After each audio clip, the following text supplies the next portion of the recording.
जिनके लिए आप कानून ला रहे हैं, उनके विद्वानों से, उनके वरिष्ठ नेताओं से अगर आप बातचीत नहीं करते हैं, इसका सीधा सीधा मतलब है कि आप उस कानून को ला करके सीधा उस कौम पर, उस समाज पर डायरेक्ट जो है ना आप थोपना चाहते हैं कि जो गैस सिलेंडर है, जो 1200 रुपये में आज मोदी सरकार नीतीश कुमार के जरिए से मिल रहा है गठबंधन में, हमारी जब सरकार बनेगी तो 1200 रुपये की जगह पर उसको घटा करके सीधे 500 रुपये पर 500 रुपये के रेट पर दिया जाएगा।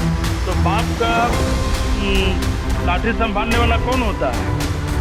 बेटा होता है। इसी तरह से चचा भतीजा है, जब चचा जो है ना बूढ़े हो गए, अब भतीजा जो उसका है वो जवान हो गया, जवान हुआ तो जब वो उधर जाते हैं तो काम अच्छा होने लगता है। अंग बिहार, अभी हम भागलपुर जिले में मौजूद हैं और हमारे सामने आरजेडी के भावी प्रत्याशी इबरारुल हक साहब है। हम इनसे जानने की कोशिश करेंगे कि आखिर वक्फ को जो लेकर के आज घमासान बिहार में छिड़ा हुआ है, हम जानने की प्रयास करेंगे कि आखिर वक्फ क्या है। नमस्कार सर, आपका जो है बहुत बहुत स्वागत है। सबसे पहले हम आपसे सवाल करते हैं कि वक्फ के मुद्दे पर आप क्या कहना चाहेंगे? वक्फ आना चाहिए या नहीं आना चाहिए? जी, आपका भी बहुत बहुत शुक्रिया और आपकी पूरी टीम का शुक्रिया। आपने जो सवाल किया है कि वक्फ आना चाहिए या नहीं आना चाहिए, देखिए, वक्फ आना चाहिए नहीं आना चाहिए ये सवाल नहीं है, बल्कि आने से पहले और ना आने से भी पहले विचार विमर्श हमारे जो बड़े हैं, जो बुजुर्ग लोग हैं, जो विद्वान लोग हैं, ऐसे लोगों से जरूर होनी चाहिए थी। क्योंकि जिनके लिए आप कानून ला रहे हैं, उनके विद्वानों से, उनके वरिष्ठ नेताओं से अगर आप बातचीत नहीं करते हैं, इसका सीधा सीधा मतलब है कि आप उस कानून को ला करके सीधा उस कौम पर, उस समाज पर डायरेक्ट जो है ना आप थोपना चाहते हैं। अच्छा, इसमें तो कई पार्टियां ऐसी भी हैं, जैसे कि आपके जदयू जो है नीतीश कुमार की पार्टी, ये भी इसमें शामिल है, और भी जो है हम पार्टी है, जीतन राम मांझी है, चिराग पासवान है, बहुत सारे लोग इसमें शामिल, और बहुत सारे मुस्लिम भी इसमें शामिल है कि आना चाहिए। इस पर आप क्या कहना चाहेंगे? देखिए, जो मुस्लिम लोग हैं, जैसे जेडीयू में है या एनडीए में, जितने भी एनडीए घटक दल में जितने भी दल हैं, उन सभी दलों में जो लोग मुस्लिम नेता हैं, तो वो लोग मुंह नहीं खोलना चाहते हैं, क्योंकि उनको एक ये डर होता है कि हम खोलेंगे तो हमको यहाँ से निकाल दिया जाएगा, हमको यहाँ से भगा दिया जाएगा। यानी कि आप कहना चाह रहे हैं कि ये जो लोग हैं जदयू में या बीजेपी में, जो मुस्लिम जो चेहरा है, प्रवक्ता हैं, वो लोग डरे सहमे हुए? बिल्कुल डरे सहमे हुए हैं। वो लोग पार्टी प्लेटफॉर्म से तो नहीं बोलते हैं, लेकिन पार्टी से हट के जरूर ये बोलते हैं कि ये वक्फ को लाना बिल्कुल गलत है, नहीं लाना चाहिए था, और लाना भी चाहिए था तो पहले विचार विमर्श कर लेना चाहिए था। इसमें कई ऐसे बिंदु हैं जो बिल्कुल अनएक्सेप्टेड हैं। इसमें जो है बीजेपी के जो है पूर्व केंद्रीय मंत्री सैयद शहनवाज हुसैन, वो भी आए भागलपुर, कल आए थे। उन्होंने कहा कि वक्फ बोर्ड आना चाहिए, तो इसमें आप क्या कहते हैं? जाहिर सी बात है कि भारतीय जनता पार्टी मुसलमानों को ये वक्फ बिल ला करके थोपना चाहती है, तो उनके जो नेता हैं सैयद शाहनवाज हुसैन साहब, जिनका आपने जिक्र किया, चर्चा किया, तो वो तो उसी की विचारधारा को आगे बढ़ाएंगे। तो वो जो उसके आला जो नेतृत्व है, जो वो बोलेंगे वही चीज वो बोलेंगे, उसी के प्रचार प्रसार करेंगे, और वो उसमें कर रहे हैं। इसमें आरजेडी की क्या भूमिका है? आरजेडी क्या चाह रही है? इस पर लड़ना चाह रही है, या फिर जो है ये जो है लाने के लिए क्या, मतलब क्या आगे पहल है आप लोगों का? देखिए, राष्ट्रीय जनता दल सहित महागठबंधन के जितने भी घटक दल हैं, तमाम घटक दल के लोग, तमाम घटक दल के नेता, सभी लोग एकजुट होकर के इस बिल के खिलाफ शुरू से लड़ती आ रही है। चाहे वो सड़क पर हो, सदन में हो, चाहे वो मामला कोर्ट में हो, कहीं पर भी हो। और इसमें सबसे अगर बढ़ चढ़ करके हिस्सा ले रही है बिहार के अंदर, राज्य के अंदर, तो वो राष्ट्रीय जनता दल है। जो सड़क से लेकर के सदन तक और कोर्ट कचहरी हर जगह राष्ट्रीय जनता दल पार्टी इसके खिलाफ मोर्चा खोले हुई है। अच्छा, इसमें एक सवाल आपसे और जो है हम पूछना चाहते हैं कि क्या इस बार बिहार में जो चुनाव होने वाला है तो क्या ये वक्फ को लेकर के ही चुनाव होगा, ये मुद्दा बन जाएगा या फिर नहीं बनेगा? देखिए, जब देखिए, बीजेपी आरोप लगा रही है कि वक्फ को लेकर के जो है जितनी भी पार्टियां, चाहे वो आरजेडी हो या जितनी भी महागठबंधन की, चाहे वो कांग्रेस हो, तो कोई भी पार्टी है वो चाह रही है कि वक्फ को एक मुद्दा बना करके बिहार में जीतने का प्रयास कर रही है 243 सीट। आप क्या कहना चाहेंगे कि बीजेपी चाह रही है, बीजेपी का आरोप है विपक्ष पर कि आरजेडी जो है वक्फ को लेकर के जो है इसमें मुद्दा बना रही है, तो आप क्या कहना चाहेंगे? देखिए, भारतीय जनता पार्टी जब जब चुनाव आता है तो कोई न कोई ऐसा प्रोपेगेंडा, कोई न कोई ऐसा बिल या कोई न कोई ऐसा हथकंडा इस्तेमाल करती है कि जहां हिंदू मुस्लिम के दरमियान नफरत पैदा हो, जहां इस मुल्क में रहने वाले लोग हैं उनके दरमियान नफरत पैदा हो, और इसी नफरत को पैदा करके भारतीय जनता पार्टी वोट हासिल करती है। लेकिन हम लोग इस पर यकीन नहीं रखते हैं, हम लोग महागठबंधन के लोग इस पर यकीन नहीं रखते हैं। हम लोग विकास को प्रथम श्रेणी में रखते हैं, विकास के मुद्दे पर हम लोग चुनाव लड़ते हैं। इस बार जो है माई बहन योजना भी आए थे, आपके तेजस्वी यादव भागलपुर आए थे, उन्होंने ऐलान किया कि माई बहन योजना भी जो है लागू किया जाएगा, तो इस पर आप लोग कितने खरे उतरेंगे चुनाव के बाद?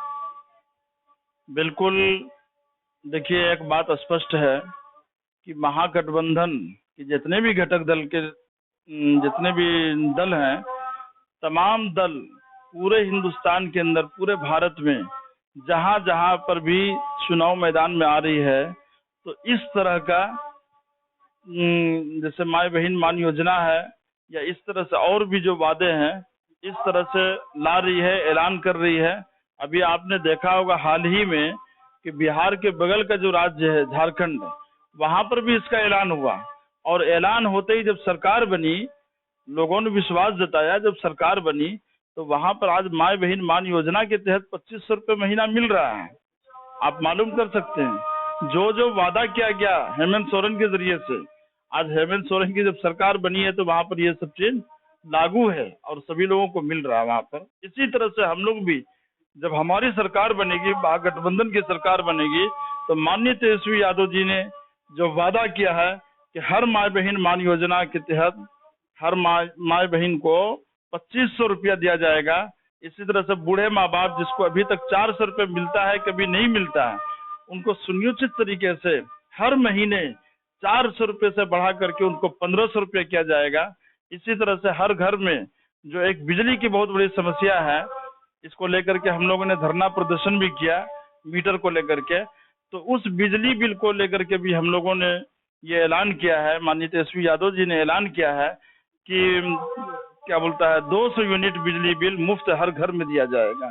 इसी तरह से एक और वादा है कि जो गैस सिलेंडर है जो 1200 रुपये में आज मोदी सरकार नीतीश कुमार के जरिए से मिल रहा है गठबंधन में, तो हमारी जब सरकार बनेगी तो 1200 रुपये की जगह पर उसको घटा करके सीधे 500 रुपये पर 500 रुपये के रेट पर दिया जाएगा।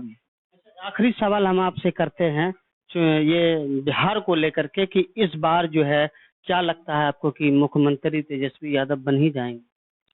बिल्कुल बनेंगे, क्योंकि देखिए अभी जो हमारे वर्तमान मुख्यमंत्री हैं नीतीश कुमार जी, उनकी सेहत को भी देख लीजिए, आए दिन कुछ न कुछ ऐसी बातें सामने आ रही है जो बिहार की जनता को भी बिल्कुल असहज महसूस होता है कि अरे भाई ये क्या हो गया, ये क्या हो गया।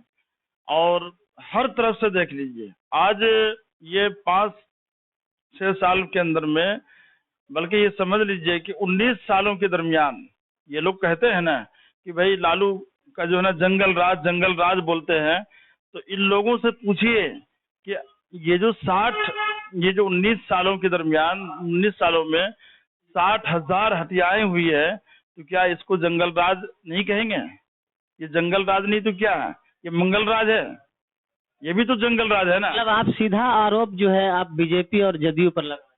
अभी तो देखिए हमारे जो नीतीश कुमार हैं, जब आरजेडी में थे, महागठबंधन में थे, तो बहुत गुणगान गा रहे थे, आरजेडी वाले भी और कांग्रेस वाले भी, पूरे गठबंधन वाले।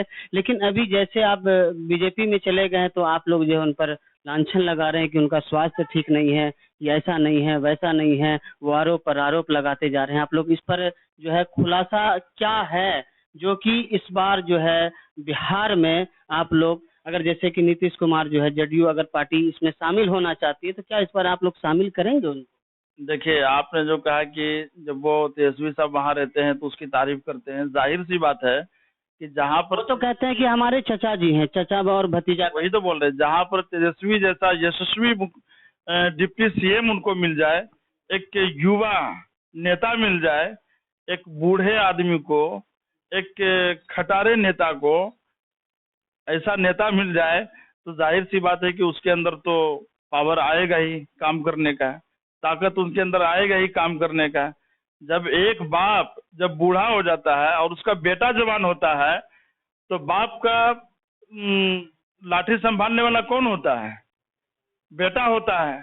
तो इसी तरह से चचा भतीजा है, जब चचा जो है ना बूढ़े हो गए, तो अब भतीजा जो उसका है वो जवान हो गया, तो जवान हुआ तो जब वो उधर जाते हैं तो काम अच्छा होने लगता है, जब वो निकलते हैं तो काम खराब होने लगता है। आप देख लीजिए उनके इतिहास को उठा करके, जब जब